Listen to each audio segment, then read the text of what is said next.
মাত্র এক বাটি ভাত দিয়ে দারুণ স্বাদের টিফিন রেসিপি। নমস্কার বন্ধুরা, সীমাস স্মল কিচেন টিপসে আপনাদের স্বাগত জানাচ্ছি। আজ আমি ভাত দিয়ে দারুণ স্বাদের একটা চটপটা টিফিন রেসিপি নিয়ে আসছি। রেসিপিটি কিন্তু ছোটোর থেকে বড় সবারই খুব ভালো লাগবে, আর এটা মুখে দেওয়ার সাথে সাথে একদম ক্রিমের মতো গলে যায়। আশা করছি রেসিপিটি আপনাদের খুবই ভালো লাগবে। ভালো লাগলে লাইক দিয়ে সবার সাথে শেয়ার করে দিবেন। চলুন আমার রেসিপিটি দেখা যাক। আমি এখানে এক বাটি ভাত নিয়েছি, আর এই ভাতটা রাতের বাসি ভাত ছিল। বাসি ভাত দিয়েও আপনারা নষ্ট না করে এই রেসিপিটা বানাতে পারবেন। আর ভাত যদি নরমও হয়ে যায় তথাপিও এইভাবে করে রেসিপিটা বানাতে পারবেন। এখন ভাতগুলোকে একটা মিক্সিং জারে নিয়ে নিলাম, সঙ্গে আধা কাপ বেসন দিয়ে দিলাম। বেসন কিন্তু সবার বাড়িতেই থাকে। আর আধা কাপ ঘরে পাতা টক দই দিয়ে দিলাম। টক দইও কিন্তু সবার বাড়িতেই থাকে এই গরমের সিজনে। আর আধা কাপের থেকে একটু বেশি, 1 কাপের মতো জল দিয়ে দিলাম। জলটা একটু কম করে দিবেন, লাগলে পরে মেশাবেন। এখন মিক্সিতে একটা পেস্ট বানিয়ে নেব। পেস্টটা আমার হয়ে গেছে, একটা ঘন পেস্ট হয়েছে। এত ঘন পেস্ট লাগবে না। পেস্টটা মানে কি একটু পাতলাও হবে না আবার ঘনও হবে না, ওই ধরনের পেস্ট বানাতে হবে। তার জন্য আমি আরেকটু জল মিশিয়ে দিলাম, ঘনটা বেশি হয়ে গেছে। জলটা মিশিয়ে নিয়ে এখন আবার আরেকটু পেস্ট করে নেব। পেস্টটা হয়ে গেছে। দেখুন ব্যাটারটার ঘনত্বটা এরকম হতে লাগবে, চামচের থেকে পড়ে যাবে অথচ চামচে লেগে থাকবে না, ওরকম ধরনের পেস্ট হতে লাগবে। পেস্টটাকে এখন একটা বাটির মধ্যে ঢেলে নিলাম। সঙ্গে কি কি মেশাবো আপনারা ভিডিওটা স্কিপ না করে দেখতে থাকুন। স্বাদ অনুসারে নুন দিয়ে দিলাম, হাফ টিস্পুন জিরা দিয়ে দিলাম। জিরা দিলে ফ্লেভারটা খুব সুন্দর হবে। আর এটা হিং নিয়েছি, হিং আমি 1/4 টিস্পুন দেব।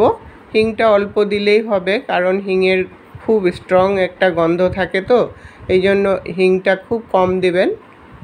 আর নিয়েছি ধনেপাতা, 5-6টা পাতা, ডাটা থাকা পাতা নিয়েছি। ধনেপাতাটাকে এখন কুচি করে দিয়ে দেব। ধনেপাতা কিন্তু সবার বাড়িতেই মোটামুটি থাকে, আর ধনেপাতাটা দিলে ফ্লেভারটাও খুব সুন্দর হবে। আর দেব আধা ইঞ্চির মতো আদা নিয়েছি, আর 2টো কাঁচা লঙ্কা নিয়েছি। ঝালটা অবশ্য আপনাদের টেস্ট অনুসারে দিবেন। এখন ছোট ছোট করে কেটে কুটনির মধ্যে একটু থেতো করে দেব, কারণ এইটুকুন আদা আর লঙ্কা কিন্তু মিক্সিতে ভালো করে পেস্ট হয় না, জল দিতে হয় তার জন্য। তাই আমি কুটনিতে একটু থেতো করে দিয়ে দিলাম। এখন আমি এটার মধ্যে সুজি মেশাবো। সুজি আমি 4 চামচের মতো দিয়ে দেব। সুজিটা একটু বাইন্ডিংয়েরও কাজ করবে, আর সুন্দর ভিতর থেকে ফুলা ফুলাও হবে রেসিপিটা, তখন খেতেও কিন্তু ভালো লাগবে। সুজিটা দিয়ে ভালো করে মিশিয়ে নিয়ে আমি 10 মিনিটের জন্য এটা ঢাকা দিয়ে রাখবো। একটু রেস্টে রেখে দেবো, তাহলে সুজিটা সেট হয়ে যাবে। 10 মিনিট পরে ঢাকনাটাকে উঠিয়ে নিলাম। ব্যাটারটা অনেকটাই ঘন হয়ে গেছে আগের থেকে। এখন আমি এটাকে ভালোভাবে ফেটিয়ে নেব।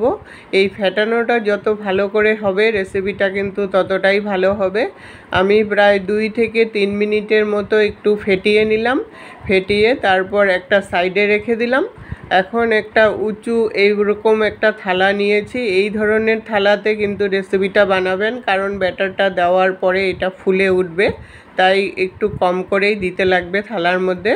থালার মধ্যে এখন আমি থালার সাইজে একটা হোয়াইট পেপার কেটে নিয়েছি এরকম।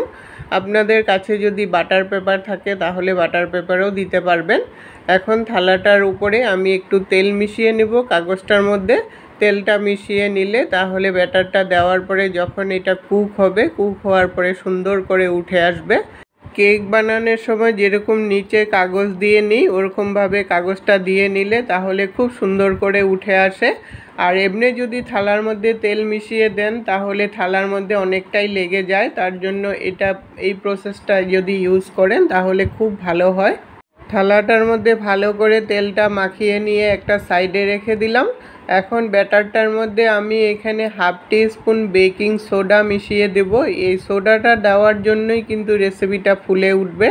সোডাটা নিয়ে বেশিক্ষণ মিশাবেন না, মানে বেশিক্ষণ রেস্টে রাখবেন না, সঙ্গে সঙ্গেই দিয়ে দিবেন, তাহলে রেসিপিটা খুব ভালো হবে। সোডাটা দিয়ে ভালো করে মিশিয়ে এখন ব্যাটারটা থালার মধ্যে ঢেলে দিলাম। ঢেলে নিয়ে তারপর একটু ট্যাপ করে দিবেন, কারণ ভিতরে একটু বাবলস ঢুকে থাকে, ওই বাবলসটা বেরিয়ে যাবে ট্যাপ করে দিলে। এখন একটা কড়াই বসিয়েছি, কড়াইতে আমি আধা গ্লাসের মতো জল দিয়ে দিলাম। তার উপরে বাসনের একটা স্ট্যান্ড দিয়ে দিলাম। আপনাদের কাছে যদি কোনো স্ট্যান্ড থাকে ওই স্ট্যান্ডেও বসাতে পারবেন। তার উপরে থালাটাকে দিয়ে দিলাম।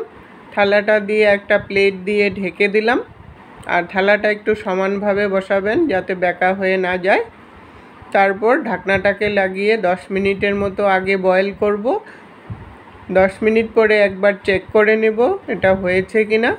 উঠিয়ে একটা কাঁটা চামচ দিয়ে ঢুকিয়ে দেখে নিলাম, এটা একটু আঠা আঠা ভাব এখনও আছে, ভালো করে হয়নি, তাই আরও 5 মিনিটের জন্য এটাকে বয়েল করব। ঢাকনাটা লাগিয়ে এখন আরও 5 মিনিট বয়েল করে নিলেই রেডি হয়ে যাবে। আরও 5 মিনিট বয়েল করার পর ঢাকনাটাকে উঠিয়ে নিলাম। এখন কিন্তু পুরোপুরিভাবেই সেট হয়ে গেছে, উপরটাও শক্ত হয়ে গেছে সুন্দর, আর একটা ফুলা ফুলাও ভাব চলে আসছে। এখন আমি ঢাকনাটাকে লাগিয়ে ঠান্ডা করে নেব, কারণ এটা ঠান্ডা না হলে পরের স্টেপটা বানানো যাবে না। আর ঢাকনাটা লাগিয়ে দিলে যেটুকুনো হয়নি ওটুকুনো কুক হয়ে যাবে। এখন আমার এটা পুরোপুরিভাবে ঠান্ডা হয়ে গেছে, হাতেও ধরা যাচ্ছে, আর একটু টান মারলেই সুন্দর থালার থেকেও উঠে আসছে। এই কাগজটা দেওয়ার জন্য কিন্তু রেসিপিটা খুব তাড়াতাড়ি উপর থেকে খুলে আসে, আর এই কাগজটা আস্তে আস্তে করে টান মারলেই খুলে যায়। ঠান্ডা না হলে কিন্তু এই কাগজটাও উঠানো যাবে না, তাই ঠান্ডা করে নিয়েই এই কাগজটাকে উঠাতে হবে। কাগজটাকে খুলে নিলাম, তারপর থালার মধ্যে রেখে এখন এটাকে পিস পিস করে কেটে নিব।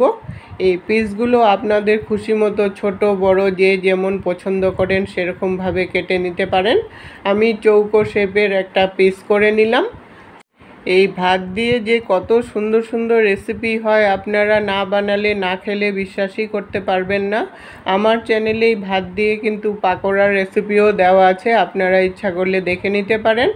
এইভাবে করে পুরোটা ব্যাটারি আমি চৌকো শেপের করে নিলাম। এখন নেক্সট স্টেপটা বানানোর জন্য ফ্রাই প্যান বসিয়ে 3 চামচ রিফাইন্ড অয়েল দিয়ে দিলাম। তেলটাকে ভালো করে গরম করে নিয়ে তারপর হাফ টিস্পুন সর্ষে দিয়ে দিলাম। সর্ষেটাকে একটু ভাজা করে নিলাম। তারপর এটার মধ্যে 1 চামচ সাদা তিল দিয়ে দিলাম।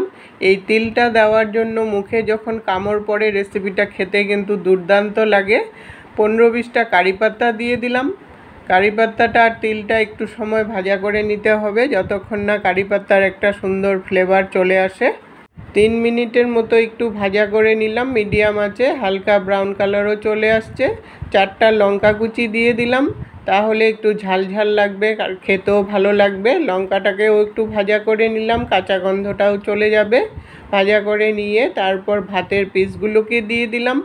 ভাতের পিসগুলো দিয়ে এখন ভালো করে এটা মিশিয়ে নিয়ে আরও 2 থেকে 3 মিনিটের মতো উল্টিয়ে পাল্টিয়ে ভালো করে ভাজতে হবে।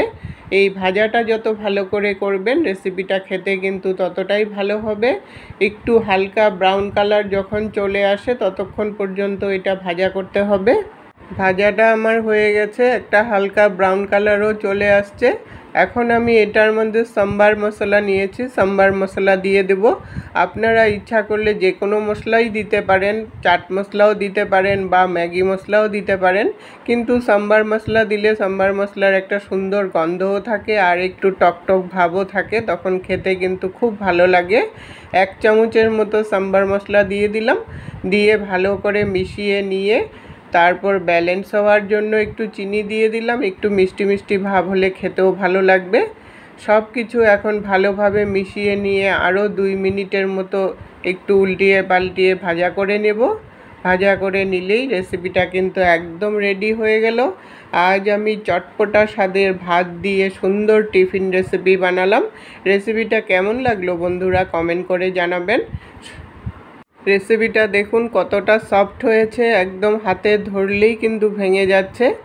এটা কোনো চাটনির সাথেই কিন্তু ভালো লাগে বা সস দিয়েও ভালো লাগে। আমি পুদিনা চাটনি আর টমেটো সস দিয়ে পরিবেশন করলাম।